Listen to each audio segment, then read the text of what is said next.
میں اکثر ایک واقعہ بتاتا ہوں. ہمارے ایک دوست تھے بڑے مالدار, میں نے پہلے بھی یہ کئی بار واقعہ بیان کیا ہے.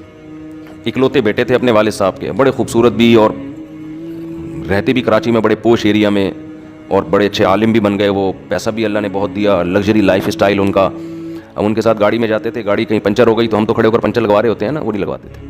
وہ ڈرائیور سے دوسری گاڑی منگوائی, وہ اس کے حوالے کی, ٹھیک ہے نا, کہ تیری پھٹی ہے دوسری گاڑی. ہم ان کے ساتھ جا رہے تھے, گاڑی کہیں پنچر ہو گئی کہیں راستے میں جنگل میں نا, جنگل تو نہیں جو صحرا. اب ہم نے کہا بھائی یہاں تو کوئی ہے ہی نہیں. انہوں نے کہا کوئی مسئلہ نہیں. ڈرائیور کو فون کر ٹھک کر کے اسپیڈ میں آیا, دوسری گاڑی لے کے وہ لے گیا, وہ اب اس کی ہے ہیڈنگ. ہم بھی شہر کے اندر تو کوئی خادم وادم کو بلوا لیتے ہیں, لیکن باہر کون بلوائے گا, بلوا لیا. تو بڑا لگژری لائف اسٹائل ان کا. تو اچانک انتقال ہو گیا. کتنے سال کی عمر میں انتقال ہوا ہوگا, میرا خیال ہے 27 یا 26 سال کی عمر میں, یا شاید 28 سال کے ہوں گے. کیسے انتقال ہوا بھائی؟ انتقال بھی ایسے ہوا کہ وہ جامعۃ الرشید میں استاذ بھی تھے, تو وہ اپنے گھر آتے تھے تو ان کو جامعہ نے کہا کہ ہم آپ کو بڑی گاڑی دیں گے, سیکیورٹی گارڈ دیں گے ہم آپ کو, کیونکہ بہرحال بڑے عالم ہے, خطرہ جو بھی مشہور ہو جاتا ہے یا علم میں زیادہ ہو تو پھر دشمنوں کا بھی خطرہ ہوتا ہے. تو ان کے والد نے کہا کہ بھائی سیکیورٹی گارڈ سے تو یہ اور نمایاں ہو جائیں گے, کسی کی توجہ نہیں بھی ہوگی تو لوگ کہیں گے یار اس کے ساتھ گارڈ ہیں, یقیناً کوئی بڑا آدمی ہوگا. تو ان کو سادہ ہائی ایس میں بھیجا کریں, کوئی کسی کا شک ہی نہ ہو کہ کوئی بڑا آدمی جا رہا ہے. جیسے بعض لوگ گولڈ لے کے پھر رہے ہوتے ہیں سادہ شاپر میں, جس میں دہی لے کے آ رہے ہوتے ہیں نا, حقیقت, تاکہ کسی ڈاکو کی توجہ ہی نہ ہو. بعض لوگ ایسے ہوتے ہیں پھٹپٹی سی رکھی ایسے, ایک 5-4 شلوار کا ادھر ایک نیچے, اور لاکھوں روپے کا گولڈ رکھا گندے سے شاپر میں, ڈاکوؤں کے بیچ میں سے ٹہلتے ہوئے جا رہے ہوتے ہیں. ڈاکو ان کو زکات دے رہے ہوتے ہیں, لے بھیا ان کو دیکھ دیکھ کے نا ان کی ہولی, لے بھائی تو کچھ کھا لینا. تو ان کے والد نے کہا کہ بھائی ہائی ایس ہونی چاہیے, سمپل سادہ, کسی کا شک ہی نہ ہو. انہوں نے کہا چلو بھی ٹھیک ہے, جب آپ کہہ رہے ہیں آپ, تو ہائی ایس میں بیٹھ جاتے تھے کہیں پیچھے, بالکل ایسی پھٹپٹی سی گاڑی تھی. وہ کراچی میں کچھ عیاش لڑکے تھے لینڈ کروزر میں, وہ کہیں رات نائٹ انہوں نے گزاری ہوگی, کیا کیا ہوگا, اتوار کا دن تھا, صبح وہ نشے میں تھے, کیا تھے, وہ آ رہے تھے تو ایکسیڈنٹ کیا انہوں نے, سامنے سے گاڑی کو ہٹ کیا, اتنی زور سے ہٹ کیا کہ آن دا اسپاٹ ان کی ڈیتھ ہو گئی. تو اب دیکھو عجیب, یعنی اتنا ایک صحت مند آدمی اور اتنے 1000 گز کے بنگلے میں رہنے والا, اور اتنا دین بھی دنیا بھی, دونوں چیزیں جمع ہو جائیں تو یہ تو بڑی نعمت ہے نا. اور والد صاحب کے اکلوتے بیٹے کے, اس پہ ساری انویسٹمنٹ بھی کی انہوں نے کہ بھئی میرا بچہ بہت بڑا عالم بنے گا. جس عالم کے پاس پیسہ زیادہ ہوتا ہے نا, تو اگر وہ پیسہ ان کو غافل نہ کر دیتے آخرت سے, تو میں نے دیکھا ہے جن علماء کے پاس پیسہ ہے وہ اکثر دین کا کام زیادہ کر لیتے ہیں, کیونکہ وہ معاشی لحاظ سے بے فکر ہو جاتے ہیں. پھر وہ پبلک سے ڈرتے بھی نہیں ہیں. بیچارہ مسجد کا امام کو تو یہ ڈر ہوتا ہے مجھے نکال دیا تو میں, یہ بھی حقیقت ہے نا, وہ واقعی کہاں جائے گا وہ, ان کو تو یہ ڈر ہوتا ہے. وہ بیچارے بہت سی باتیں کمیٹی کے ڈر سے کھل کے کر نہیں سکتے کہ یار, میں نے دیکھا ہے بیچارے اماموں کو روتے ہوئے مسجد کمیٹی نے نکال دیا وہ بے. تو جن علماء کے پاس دولت زیادہ ہوتی ہے, بشرطے کہ دنیا کی محبت نہ آئے اس دولت کے ساتھ, تو عام طور پہ قاعدہ کلیہ نہیں ہے, عام طور پہ دیکھا ہے کہ وہ دین کا کام زیادہ, وہ بے فکری سے کرتے ہیں, معاش سے بے فکر ہو گئے. تو یہ بھی ان میں تھا کہ پیسہ بھی تھا تو معاش سے بالکل بے فکر, تو وہ زیادہ کام کر رہے ہیں, مدرسے سے تنخواہ بھی نہیں لیتے تھے بلکہ الٹا دے رہے ہوتے تھے. تو جب ان کی موت کی خبر مجھے ملی نا, میں تو شوق میں آ گیا. میں نے کہا یار یہ کیسے ہو گیا. اب ظاہر ہے ہم تو مسلمان ہیں, ہم سوچتے ہیں اللہ کے ہر کام میں حکمت ہے, مصلحت ہے. میں بہت سوچتا رہا اللہ اس میں کیا مصلحت ہے. اب تو ان کے کام کرنے کا ٹائم شروع ہوا تھا, ان کے والد نے اتنا ان کو علم سکھایا. اب ظاہر ہے دین سے فارغ ہوئے تھے, جامعہ میں ٹیچر بنے. اب آج اگر وہ زندہ ہوتے تو وہ بہت آگے جا چکے ہوتے, بہت آگے جا چکے ہوتے. یہ ملک کے بڑے بڑے علاموں میں ان کا شاید شمار ہوتا, کیونکہ بہت بچپن سے ہی صحیح لائن پہ لگ گئے نا, ٹائم ویسٹ نہیں کرتے تھے. ہم نے نہیں کبھی دیکھا فالتو بیٹھے ہوئے ان کو, جب بھی بیٹھیں گے کوئی کام, حتیٰ کہ دوستوں کی محفل بھی ہے نا تو گپ شپ کے دوران بھی پھر وہ اپنا کام بھی نمٹاتے رہتے تھے بیٹھ کے, ٹائم ویسٹ نہیں. جب ان کی ڈیتھ ہوئی ہے تو اس وقت بھی وہ ایک دعا کی کتاب ہے, وہ اپنا معمول ایک پورا کر رہے تھے. میں اتنا پریشان ہوا, میں نے کہا یار یہ اس میں اللہ کی کیا مصلحت ہے. بچے چھوٹے چھوٹے یتیم ہو گئے ان کے. تو میرے ذہن میں ایک جواب آیا, میں نے کہا اس میں یہ اللہ نے بتایا کہ کوئی بھی کسی بھی ٹائم مر سکتا ہے بھائی, ٹھیک ہے نا. جب اللہ نے کسی کو مارنا ہوگا تو ہم سے پوچھ کے نہیں مارے گا کہ بتاؤ مناسب ہے یا نہیں ہے.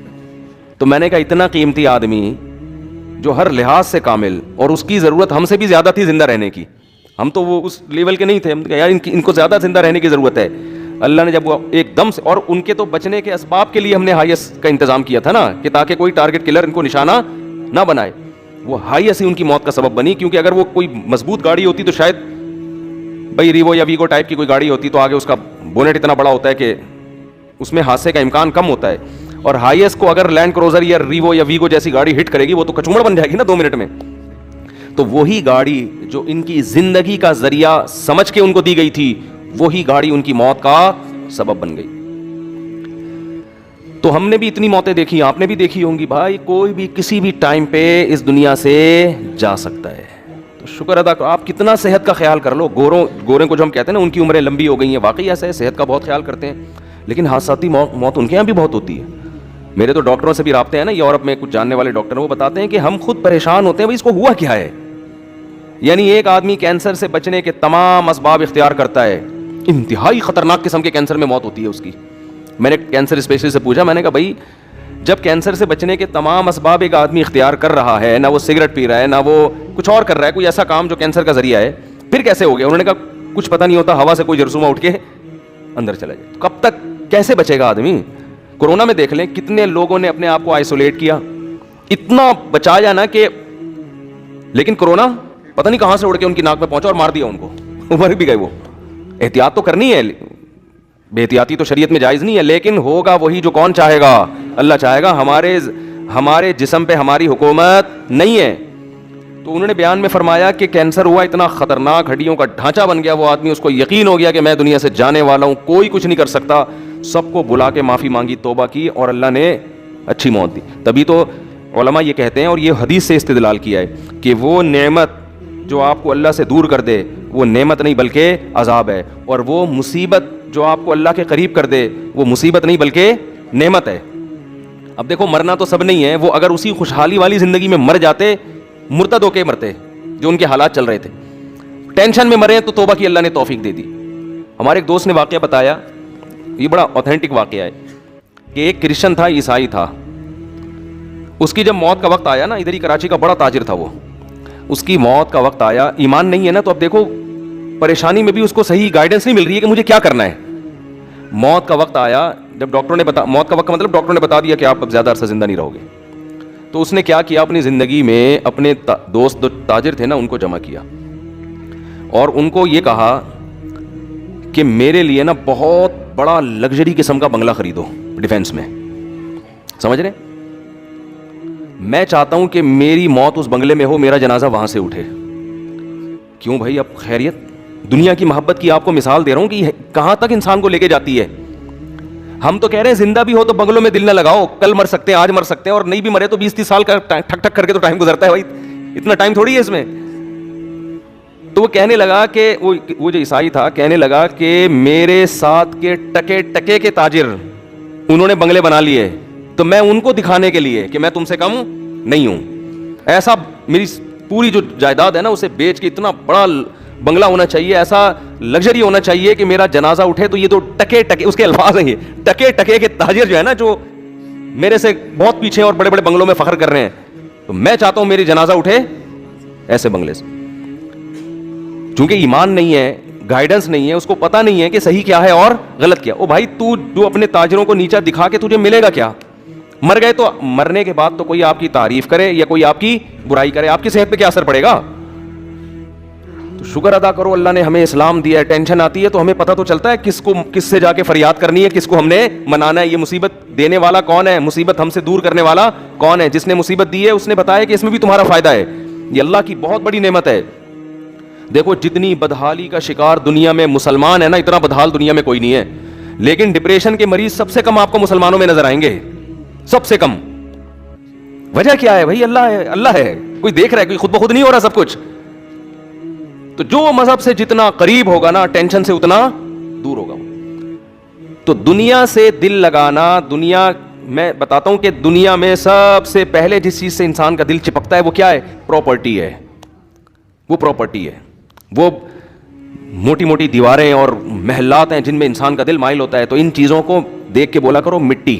جب آپ جاؤ نا کسی پوش شہری میں, یار کیا خوبصورت لائف اسٹائل, بولے بہت اچھا ہے, لیکن میری زندگی وفا نہیں کرے گی اتنا, میرے پاس زیادہ اس چیز کو انجوائے کرنے کا ٹائم ہے نہیں. چیز بہت اچھی ہے, شوگر کے مریض کے سامنے آپ بہت خوبصورت حلوہ بنا کے رکھ دو, چمک پٹیاں لگا دو اس حلوے میں, رسگلے رکھ دو اس پہ چمک پٹیاں لگا کے, بہت خوبصورت رسگلے. تو شوگر کا مریض کیا کہے گا, یار یہ بہت مزے کے ہیں لیکن یہ میرے لیے ہے نہیں, کیونکہ میرا میدا اس کو ہضم نہیں کر سکتا, یا میدا ہضم کر لے گا, میری باڈی اس کو ہضم نہیں, تو میرے لیے ہے نہیں ہے. تو بھائی دنیا کتنی خوبصورت ہو, کتنی اٹریکٹیو ہو, کتنے بڑے بڑے بنگلے, کتنی بڑی بڑی عیاشی, آپ کا جسم محدود ہے, آپ نہ زیادہ کھا سکتے ہیں نہ زیادہ لائف کو انجوائے کر سکتے ہیں, آپ کی باڈی آگے جانے ہی نہیں دے گی. لوگ کہتے ہیں یورپ میں نائٹ کلب ہے, عیاشی, ابے بھائی ہفتے میں کیا روزانہ نائٹ کلب جا کے عیاشی کرے گا؟ بولو نا کیا ہو گیا؟ ایک دن جب عیاشی کرے گا تو ایک مہینہ بستر پہ پڑا رہے گا, وہ جذبات ہی نہیں بنیں گے اس کے نائٹ کلب میں جانے کے لیے جو جذبات چاہیے. اتنی پاور اللہ نے کسی میں رکھی نہیں ہے. آپ بڑے ہوٹلوں میں کھانا کھاؤ کہ یار میں آج پھوڑ دوں گا, یار عیاشی کروں گا, کیا کھا کے عیاشی کر لے گا؟ 15 سے 20 نوالوں کے بعد جو پہلے لقمے میں مزہ تھا وہ 20ویں لقمے میں وہ مزہ نہیں آیا. کیا خیال ہے؟ ایسا ہی ہے نا. بلکہ 2-3 دن وہی کھانا کھایا نا بکرے کی چانپیں وہاں پہ, تو اس کے بعد کہے گا بھائی تو مسور کی دال لے کر ہٹا دے یہاں سے, میرے سامنے سے سبزی لے آ جا کے. بقرعید میں ایسا ہی ہوتا ہے نا, گوشت زیادہ کھانے کے بعد سبزی کھانے کا دل کرتا ہے. تو یہ عیاشیاں بہت محدود ہیں. اور کمال کی بات یہ کہ دنیا میں جو حلال عیاشیوں پر اکتفا کرتے ہیں نا وہ بہت طویل عرصے چلتے رہتے ہیں, وہ زیادہ مزے اڑا لیتے ہیں. جو حرام کی طرف جاتے ہیں وہ وقتی طور پر تھوڑا سا مزہ لیا, اس کے بعد وہ حلال کے قابل بھی نہیں رہتے, ان کو حلال میں بھی لذت ختم ہو جاتی ہے. لذت نام ہے اس احساس کا جو آپ کی کھوپڑی محسوس کرتی ہے, وہ احساس آپ کے ہاتھ میں اللہ نے نہیں دیا.